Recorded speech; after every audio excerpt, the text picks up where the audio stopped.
Hello, friends. Today we will talk about an important subject that changes most of us who live in this society as fierce and expects a lot from. What it means to be great and how to get past it, and feel free in its lack of. We live in a world that adores perfection, where anything it is seen as a mistake to fall short of perfection. It can be hard not to want to be perfect. Overwhelming to know if it's that great, carefully chosen social media feed, the home, or the report that doesn't have a mistake. But the ancient Stoic thinkers, who were smart master artists from Greece and Rome, give us the deeply freeing cure. You see, perfectionism wasn't important to the Stoics. Instead, they accepted what was natural, the flaws in the human condition, and found strength, peace, and the real.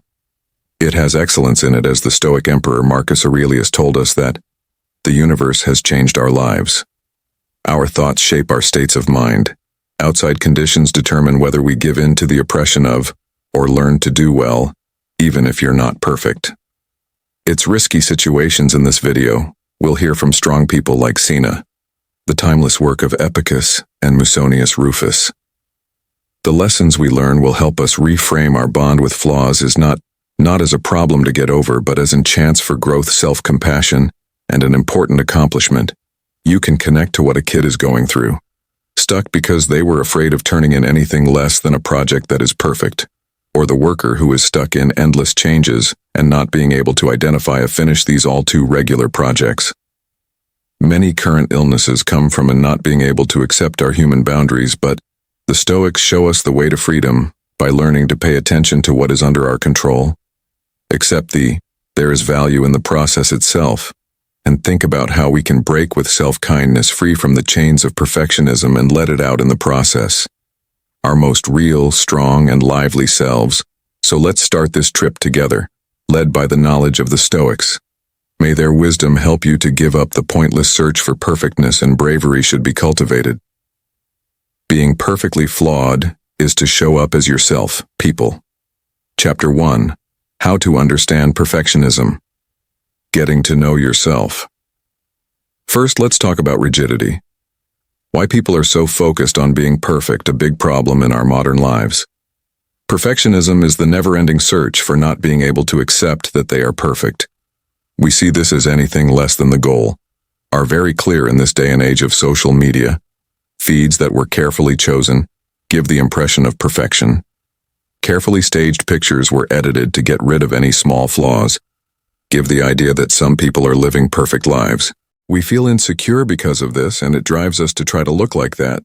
Not a realistic goal, but below the filters in setting up what really happened is that nobody is perfect. Quirks, flaws, and places we fail. In short, the Stoics understood this natural flaws in people as a central part of the. Marcus Aurelius wrote about the natural order. What does the world change in our lives? People still think our ideas are good. More and more, it makes us see any flaw or mistake as bad. Can we become perfectionists who are scared of getting graded and not meeting the standards that are impossible to meet for ourselves? This can show up in putting things off while we update and improve instead of accepting our work. Or it might lead to stress because we push ourselves to getting tired of chasing an unattainable dream. The psychological toll is huge. Being too perfect has been linked to worry, sadness, and a constant feeling of not good enough. We criticize ourselves being mean because they aren't good enough, or it can feel good to measure up even our achievements. Hollow because we're never happy with. The Socrates, on the other hand, said that in search of excellence, doing our best is a good thing. But the quest for being perfect is a waste of time and energy. Torturing oneself, as the Stoics did. Seneca wrote that the only way to be truly happy is to enjoy the present without worrying about dependency on the future. So how do we get away?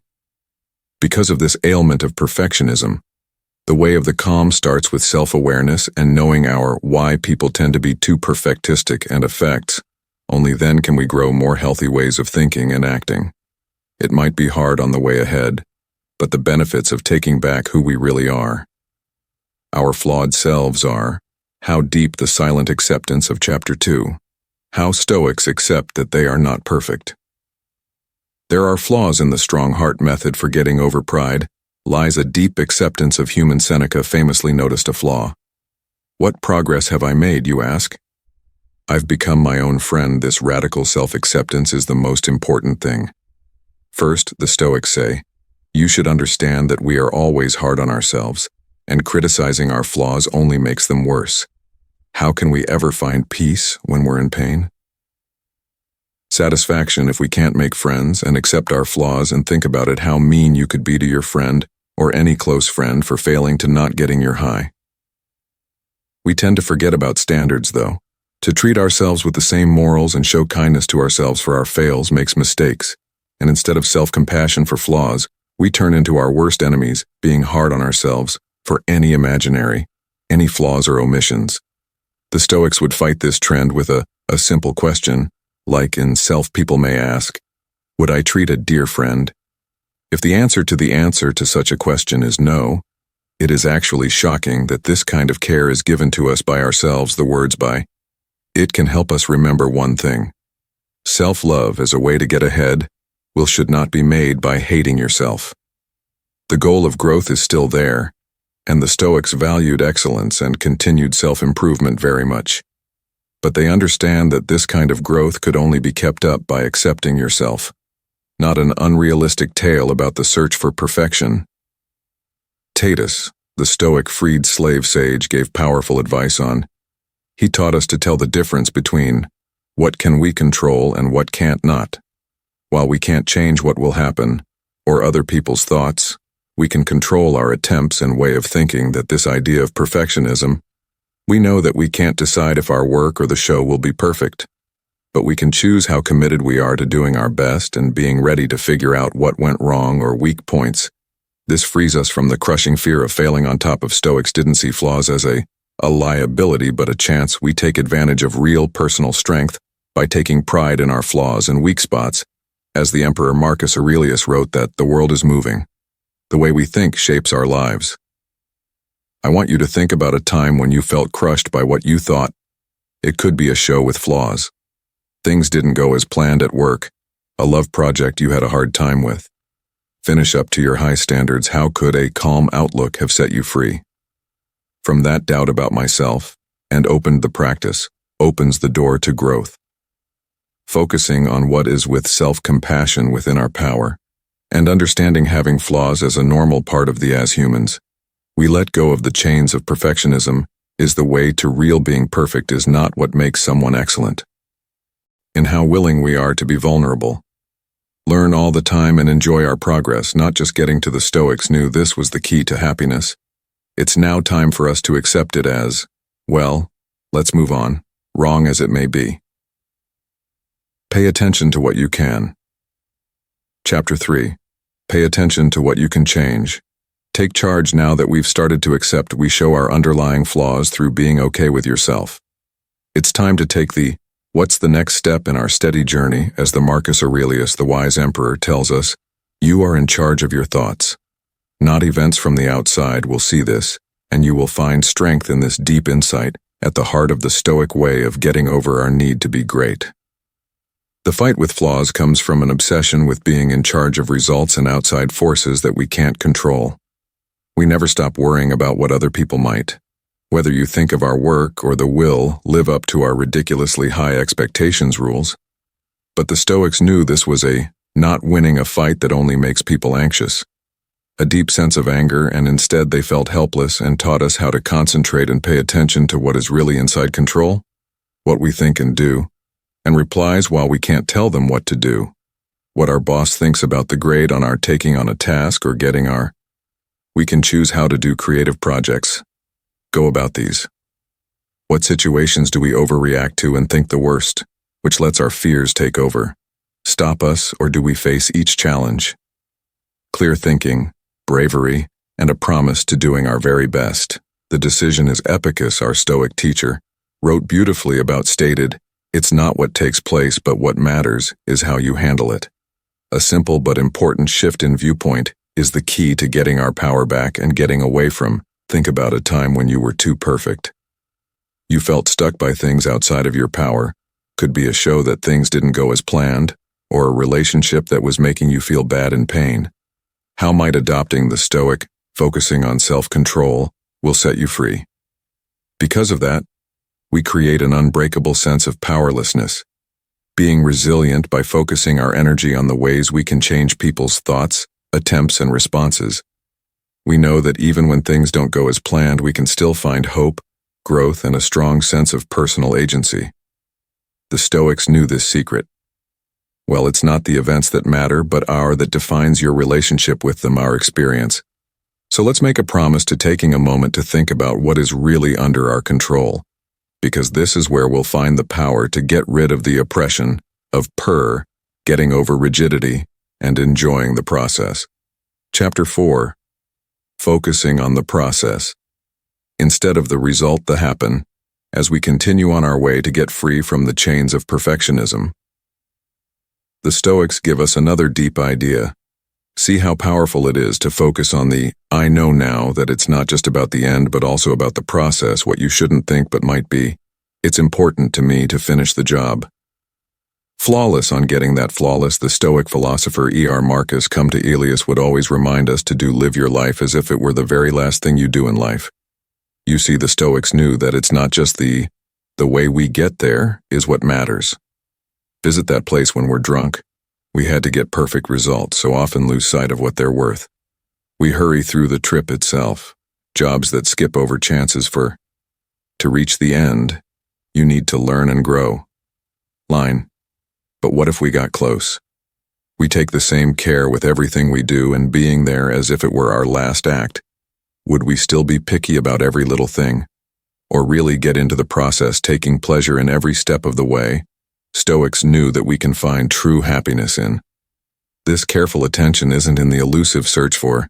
Think about how perfect you were when you were so ready to reach your goal that I forgot to enjoy the trip. It might be a big job at work, or you were trying to reach a personal goal. How might changing the way you think about the process rather than the results have changed how much knowledge you have and how good you're by, following the Stoic idea of being fully present in every moment we let new things in? The options, we become less interested in what it means to need perfection, and more stay open to the lessons and growth that come from our work, no matter. That's what the Stoics say will happen.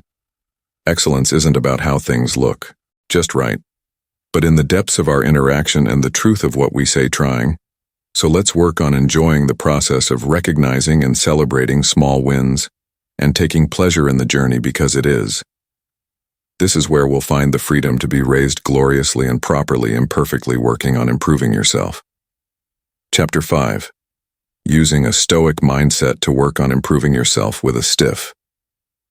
You might be asking yourself if are supposed to accept flaws. Does that mean I should give up on getting better? Not at all. Like the Stoics were strong supporters of ongoing self-improvement, but with an important twist that makes their method unique. As Marcus Aurelius, who is wise, tells us that he who being at peace with himself lives in other words, being in tune with the world. The key to real progress and success isn't in going after some impossible goal of perfection, but in getting our acts to match our deepest beliefs and being okay with who we are, as flawed as we are. And all the Stoics know that getting better means isn't about looking for a mirage of not being perfect, is about respecting our own set of skills and weaknesses, and committing to steady small steps make progress. As the Confucius teacher infamously said, it doesn't matter how you move slowly as long as you don't stop. This deeply felt emotion captures the same stern view that self-mastery is a journey that lasts a lifetime, not a goal. So what should we say to this stern use of this technique in our search for getting better at yourself? First and foremost, it's about setting realistic goals that focus on the process instead of focusing on flawless results. We pay attention to the acts and habits that us toward the growth we want. It could be as easy as learning a new skill and using it for 30 minutes every day. I promise to regularly thinking about yourself, or developing a cheerful attitude through daily powerful sayings. Second, we believe in growth ideas. Power.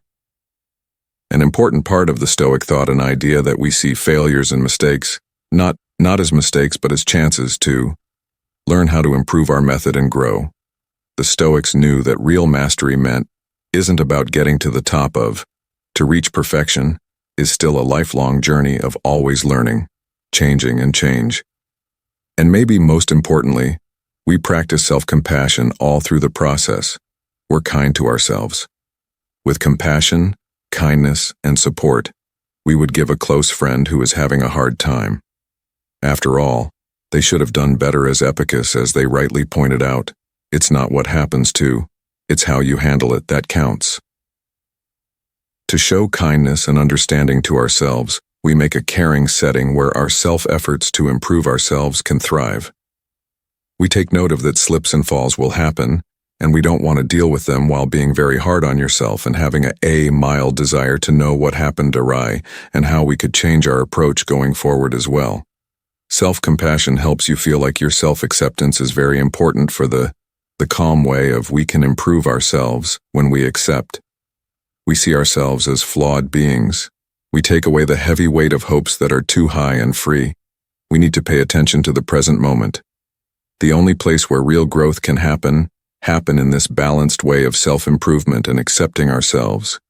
We get the freedom to live the real happy lives that we understand that growth doesn't mean getting some better version of ourselves, but about always making our thoughts better, do things and form habits that are more in line with what we believe in and our highest potential. Taking a patient approach to getting better is being patient for a lifetime, hard work, and being kind to yourself is a journey of always learning and changing where, for every mistake there is a chance we need to improve our methods, and every success is a way to get to even more success as let's work to get better. So, with a calm spirit waiting, let's accept being persistent and flawed. We all have flaws and limits, a part of who we are, and use them as drive to change, learn, and grow, always moving in this smooth dance of self-acceptance and getting better at ourselves. We find out what a good life is really about. Lived a life with meanings and peace of mind. Chapter 6. Learning from experience and self-reflection.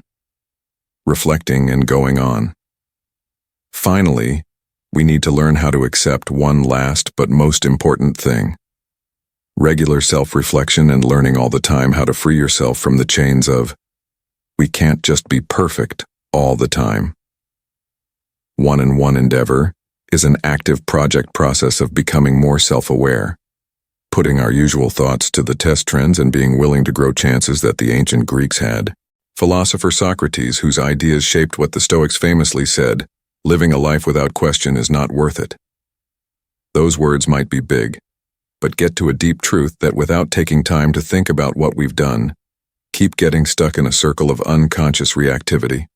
The Stoics knew this well. They pushed for regular times of a time to be honest with ourselves, taking stock of our thoughts, actions, and things that could be done better right now, of stillness. We can figure out the having a need to be perfect, maybe not letting us move forward and make a new freeing course.